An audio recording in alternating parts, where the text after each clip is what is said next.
Hey guys, Max here. If you're tired of wearing sweats, tennis shoes, and an old beat up t-shirt, here we are. Here are 7 steps to dress relatively fashionable as a fella. Dude, let's go. First step, used. Poshmark and thrift stores are my jam. That's how I find probably about 75 to 80% of everything I own. Simply because the first day you have it, it's going to scuff, it's going to wrinkle, it's going to somehow mess up. So, buying brand new compared to used in good condition is almost no difference. And honestly, no one has ever asked me when I'm wearing a pair of pretty nice shoes, did you buy those new or used? It's like asking someone's GPA when you're 30 years old. No one cares about your college GPA at age 30. They simply don't. No one cares whether you bought a pair of shoes brand new or used. Now you need to find out the staple items. These are items that can go with just about everything. And for guys, they include quite a few very, very important pieces. The first one will be a black sport coat.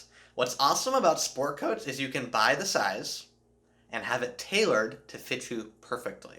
Because the reality is, a $100 sport coat compared to a $500 sport coat, when you look at it from afar, looks almost identical. No, it doesn't look, it looks identical. You cannot tell, honestly. So that sport coat is super important. A pair of dark wash jeans can go with pretty much every single thing you put on the top part of your body. And then a pair of semi-gloss dress shoes. Not the super shiny tuxedo ones, although I like those as well. These are the semi-gloss ones that are black, and they look shiny, but they're not too shiny. What's great about when you have these staple items is you can add variety in a different way. You can wear the exact same black sport coat with a different shirt, and almost no one will notice it's the same black sport coat. That's what I love about men's fashion. As a female, good luck, but as a dude, you can wear these staple items over and over and over and over again, and if you buy quality ones, they last a long, long time. And you can have variety, and almost nobody will say, unless it's somebody like me, they'll say, is that the same sport coat from yesterday? But I'm the anomaly. Most people will never ever notice. This one is super important because I've fallen into this trap many, many different times, is to buy durable shoes. The ones that are made in this country, yes, red, white, and blue, baby, made in this country and have a name behind them. These are the ones you want to put in your feet because you can buy the cheap made in China stuff. Truly, you can buy 3 or 4 pairs for the same price as a USA made one, but they're going to be destroyed in about 6 months flat. Truly, I thought that I bought these made in China shoes. They look so cool. They were actually very good looking. But within 6 months, they were completely destroyed. The heel was literally coming off. So, me, I like buying things one time. I don't like having to buy things over and over and over again. And it's much better to have 1 pair of shoes that's quality than 3 pair of shoes that are all going to break within the first 18 months. And what's great is you can buy these great USA made shoes at thrift stores and used on Poshmark, for instance. You can find many of these, and I found quite a few, and for about half the price you pay for new. And again, the first day you have them, they will scuff, so used is the same. And then when you come to a point like me, you start buying way too much clothing. And if that's come to the point, you got to start asking yourself this question. Am I going to wear this once a week? If the answer is no, do not buy it. Take it out of the shopping cart and put it to the side, or do not even click the proceed to checkout button. However, if the answer is yes, consider it. Is it something that's similar to something you already have? Then don't buy it. If it's something that's maybe a little more variety and something different, then I'd consider buying it. But if the answer is you will not wear it at least once per week, do not buy it. Now here's the poor man's way of hacking your suit to make it look absolutely marvelous. So you can buy a clearance suit from Men's Warehouse, José Bank, all these different clearance suits. They're usually between $75 and $100 or so, depending upon what you find. I found for some as low as $80 for a jacket and pants combination. So let's say it's cost $100. You buy the suit at a size that you estimate is going to be yours. And always go and be fitted. You want to be fitted. But it's always never going to fit perfectly. Like me, I have a large chest and my arms are really short. Really, very, very short. Short arms, as you can tell. So in order to hack this, I have it tailored for $80, and then you've now in the suit $180, and you have a suit that fits you perfectly. It looks like it just came to you, all stitched up, and it looks awesome. So you don't have to have custom made to feel like it was made custom made for you.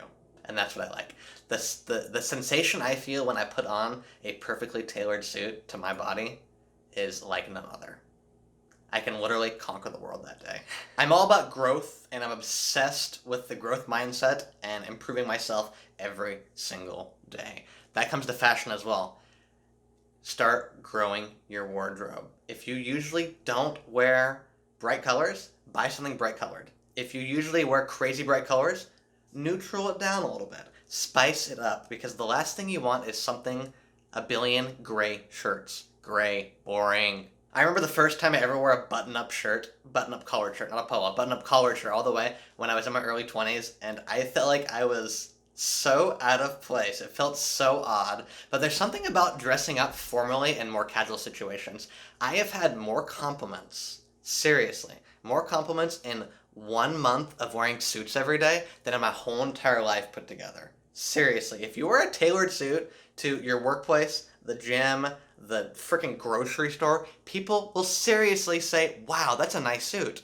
That's really cool. It's insanity. I've never been complimented ever in my life, and this fashion growth that I've been going through has given me that. It's crazy, and it makes me feel very good. I remember wearing my first leather jacket ever, and I seriously felt like I was in the movie scene for a motorcycle chase. I feel like I was wearing a costume. It felt so odd. I remember being so insecure. I look back and just, oh my goodness. It was a lot different time than it is today. Now I don't give 3 craps what you have to think about my leather jacket. I remember feeling so odd, and then I received my first compliment on it, and like I said just a moment ago, that changed everything. Now I will wear leather jackets pretty often during the winter, and suits as often as it permits. Like, I'm not going to wear a suit when it's 105 out in California, because as much as I love sweating, I don't like sweating in suits. Now that is how you stay fashionable while staying on your very, very strict budget. But don't always be super strict. If you find something that you absolutely love and can't be without, buy it. You're going to regret not buying it. Seriously. But don't do that all the time. Don't do that every single week, every single day. Don't do that often. But if it's something you really like, buy it. Be done with it. Stop spending any more emotional and mental energy on it, because the last thing you want is a stupid piece of clothing to zap this mental energy for you. But that's how I stay fashionable while on a budget. How do you do it? Comment below. I want to hear how you stay fashionable on a budget. And I'm not very fashionable today, but I promise you I'm usually wearing a nice button-up. Promise. With some nice shoes. Promise. Please believe me. If not, you can look at my other videos and see those. Anyway, I will see you guys next time, and dress fashionably.